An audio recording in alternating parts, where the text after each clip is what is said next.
नमस्कार दोस्तों, कैसे हैं आप सब। दोस्तों आज के इस वीडियो में आपको रिटेल में एज ए कैशियर क्या काम करना होता है और दोस्तों क्या इसकी एलिजिबिलिटी होती है वहाँ पर जॉब करने के लिए, वो सारा यहाँ पर डिस्कस करने वाला हूँ।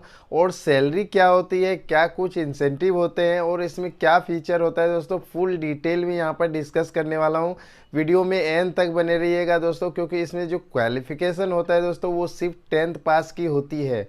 ठीक है, तो अगर आप सिर्फ 10th पास भी हैं तो आप रिटेल इंडस्ट्री ज्वाइन कर सकते हैं और आप एक अच्छा खासा करियर बना सकते हैं दोस्तों, जो कि आपको एक उज्जवल भविष्य दे सकता है रिटेल के अंदर।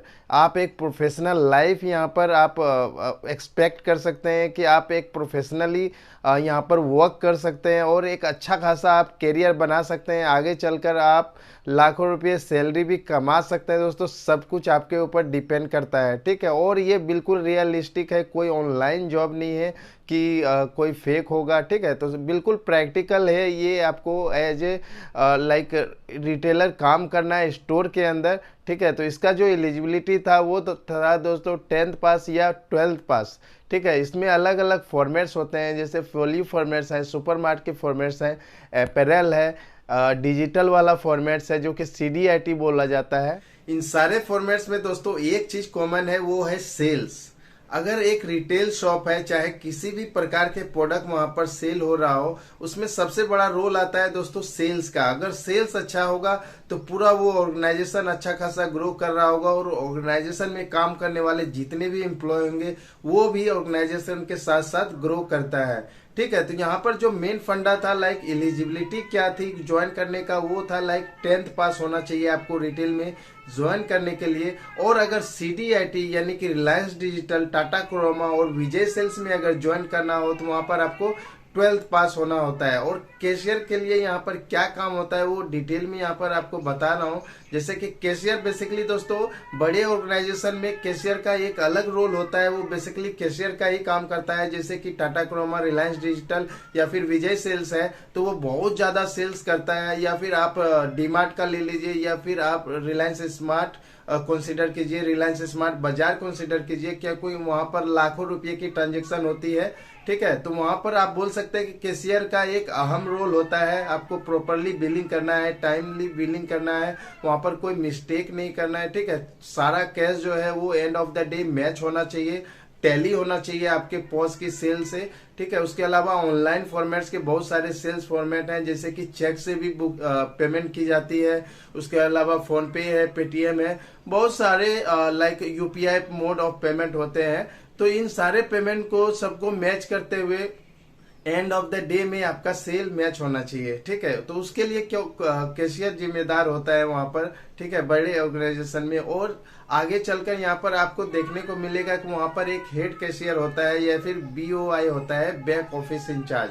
जो हेड कैशियर होता है दोस्तों वो सारे कैशियर को मैनेज करते हैं, यानी कि 8-10 कैशियर हेड कैशियर के अंदर होते हैं। और ये 8-10 कैशियर को ट्रेनिंग देना और इनको प्रॉपरली वहां पर कैशियरिंग करना, कस्टमर से बातें करना, कस्टमर को हैंडल करना, ठीक है, फास्ट बिलिंग करना, सारे मोड ऑफ पेमेंट समझना, ठीक है। इन सारे चीजों को जो मॉनिटर करता है वो हेड कैशियर करता है। और पूरे दिन का जो भी सेल हुआ है उस सेल को मैच करना, उस सेल को कैश को डिपॉजिट करना बैंकिंग के लिए नेक्स्ट डे, जो कि बैंकिंग पर्सन खुद आता है स्टोर पर पिकअप करने के लिए।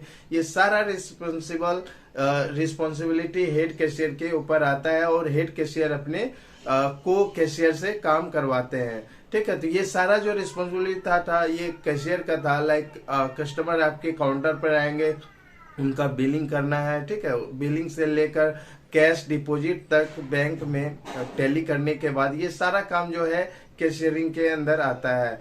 तो यहाँ पर आपने दोस्तों या एलिजिबिलिटी समझ लिया, उसके बाद रिस्पॉन्सिबिलिटी क्या होता है कैशियर का वो समझ लिया आपने, ठीक है। अब थर्ड आता है दोस्तों कि सैलरी क्या होती है, ठीक है। तो वैल्यू फॉर्मेट जो कि ग्रोसरी फॉर्मेट है, डेली नीड्स की फॉर्मेट है, ये इनका लाइक आप बोल सकते हैं कि रिटेल में एक स्टार्टिंग लेवल होता है, एक इनिशियल लेवल होता है ग्रोसरी फॉर्मेट।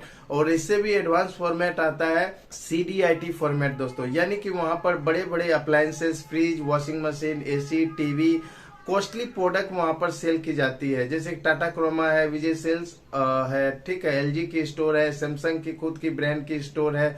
उसके अलावा यहाँ पर बहुत सारे छोटे मोटे आपको स्टोर देखने को मिल जाएंगे, ठीक है, जैसे सूरत जैसे शहर में यहाँ पर मधुरम है और दूसरे भी स्टोर्स हैं। तो इन सारे स्टोर्स में जो कि सेल होती है वो बहुत कॉस्टली प्रोडक्ट की सेल होती है, वो उसे बोलते हैं CDIT, consumer durable informational technology product, ठीक है। तो यहाँ पर अगर आपको काम करना है तो यहाँ पर आपको 12th पास होना चाहिए, और जो सैलरी होती है CDIT में वैल्यू फॉर्मेट से बेहतर होती है दोस्तों, और आपको अच्छा खासा सैलरी भी इंसेंटिव भी देखने को वहां पर मिल जाता है, ठीक है। इंसेंटिव हालांकि आपको वैल्यू फॉर्मेट में भी मिलेगा, लेकिन CDIT में आपको इंसेंटिव उससे भी बेटर मिलेगा।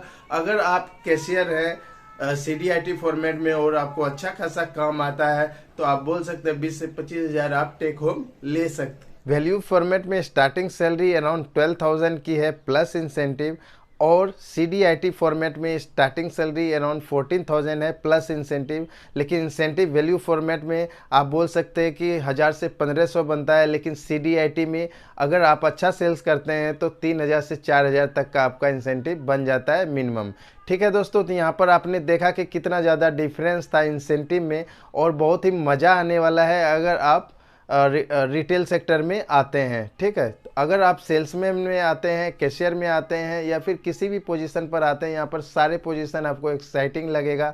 और कैशियर का जो पोजीशन है दोस्तों, वहाँ पर कोई भी ग्रोथ की लिमिट नहीं है। अगर आप बहुत अच्छा वहाँ पर मैनेज कर पा रहे हैं तो आपको ऑर्गेनाइजेशन आगे चलकर ऑपरेशंस में भी इन्वॉल्व कर सकता है, असिस्टेंट स्टोर मैनेजर या फिर स्टोर मैनेजर भी बना सकता है। तो दोस्तों लिमिट ग्रोथ का यहाँ पर कुछ भी नहीं है, सब कुछ आपके ऊपर डिपेंड करता है। तो दोस्तों आशा करता हूँ आज के इस वीडियो से आपको कुछ लर्निंग मिला होगा। वीडियो अगर अच्छा लगा हो तो कृपया वीडियो को लाइक कीजिएगा, और पहली बार चैनल पर आए तो कृपया चैनल को सब्सक्राइब कर लीजिएगा।